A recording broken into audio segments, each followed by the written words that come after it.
வணக்கம். நெருப்பு தமிழன். தமிழக வெற்றிக் கழகத்தினுடைய தலைவர் அறிவித்த அன்னபூரணி சூப்பர் 6 திட்டம். இன்னைக்கு அவர் அன்னபூரணி ஹோட்டலில் போய் சாப்பிட்டுருக்கிறாருங்க.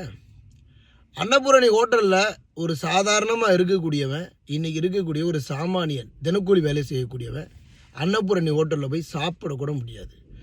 அவனோட அந்த ஒரு நாள் வருமானத்தை எடுத்துக்கிட்டு போய் அவன் காலை ஒரு வேலைக்கு சாப்பிடக்கூட முடியாது. அவ்வளவு விலை உயர்ந்து போய் நிற்கிது.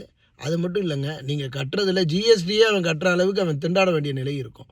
அப்படி ஒரு நிலை இருக்குது. இந்த அன்னபூரணி சூப்பர் 6 திட்டத்தில் 6 சிலிண்டர் கொடுப்பதாக சொல்லியிருக்கிறாரு.